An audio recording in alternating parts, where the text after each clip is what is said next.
మన ఆర్గన్స్ యాక్టివ్గా పనిచేసే టైమింగ్స్ ఉన్నాయి కొన్ని. మీరు అది కూడా గూగుల్ చేయొచ్చు, మీరు చూడొచ్చు.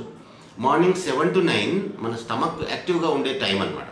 అది మీరు ఏమైనా తినండి, కాకపోతే క్వాంటిటీ ఎక్కువ కావాలి. ఒక 2 ఇడ్లీలో, ఒక దోశలో కాదు. కొంచెం కడప నిండా తినగలిగితే రోజుకు సరిపడే ఎనర్జీ, మీకు కావాల్సిన మెడిసిన్ దాంట్లో నుంచి అవుతుంది. అదొకసారి మీరు చేయగలరు, చూడండి. మీరు ఒక 2 వీక్స్ చేస్తే మీకు టూ మీల్స్ మీకు అర్థమవుతుంది. గ్లూకోజ్ ఎంత పెరుగుతుంది, ఎంత ఉంటుంది, మీరెంత ఎనర్జెటిక్గా ఉంటున్నారు.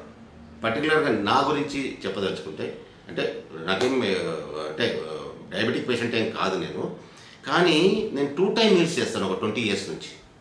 మార్నింగ్ భోజనం 10 లోపల, ఈవినింగ్ మళ్ళీ 7 to 9 అట్లా, ఆ విధంగా భోంచేస్తాను.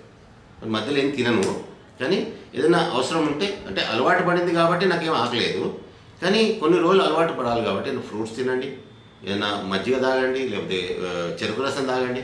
డయాబెటిక్ పేషెంట్ కూడా చెరుకు రసం తాగొచ్చు, ఎందుకంటే ఏ స్వీట్ తిన్నా రివర్స్ అవుతుంది. దాంట్లో ఉన్నది టాక్సిక్ గ్లూకోజ్ కాదు కాబట్టి, న్యాచురల్ గ్లూకోజ్ కాబట్టి. మీరు అన్ని ఫ్రూట్స్లలో న్యాచురల్ గ్లూకోజ్ ఉంటుంది కాబట్టి అది తింటే మనకున్న టాక్సిక్ గ్లూకోజ్ రివర్స్ అవుతుంది, అంటే వెళ్ళిపోతుంది, యూరిన్ ద్వారా వెళ్ళిపోతుంది. ఈ ఇన్ఫర్మేషన్ మీకు ఒక బిఎం హెగ్డే గారిది ఒక బుక్ ఉంది, what doctors don't get to study in medical schools అని ఒక బుక్ ఉంది. కావాలంటే మీకు దాంట్లో ఇంకా చాలా ఇన్ఫర్మేషన్ ఉంది. అదొకసారి మీరు డౌన్లోడ్ చేసుకోండి, లేదంటే ఆన్లైన్లో తెప్పించుకోండి, అదొకసారి చదవడానికి ట్రై చేయండి. ఓకే, అందుకని భయపడకండి. ట్యాబ్లెట్స్ని ఎంత తక్కువ వాడుకొని మనం లైఫ్ స్టైల్ని మార్చుకొని భోజనం అలవాట్లు మార్చుకుంటే మీకు అంత బాగుంటుంది. లేకపోతే ట్యాబ్లెట్ ఎప్పుడు మనము ట్రిగర్ చేసిన బ్లడ్లో ఉండొద్దని అది తీసుకెళ్ళి వేరే దగ్గర పెడుతుంది.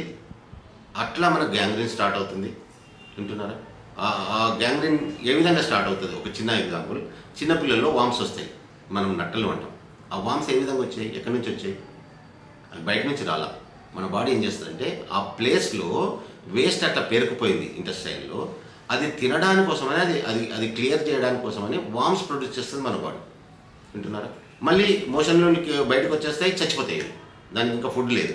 అదేవిధంగా ఎక్కడైతే మనం గ్లూకోజ్ స్టోర్ చేసిందో మన బాడీ, అది టాక్సిక్ అయిపోతుంది. ఇంకా అక్కడ ఇట్లాంటివి వామ్స్ లాంటివి ప్రొడ్యూస్ చేస్తుంది మన బాడీ, చేసి ఆ గ్లూకోజ్ తినడానికి.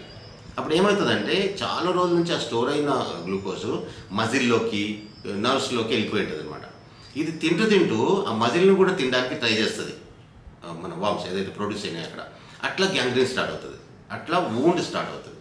అందుకని మెడిసిన్ మీద కంటే కూడా లైఫ్ స్టైల్, భోజనం మీద మీరు ప్రాక్టీస్ చేయండి. భయపడాల్సిన అవసరం లేదు.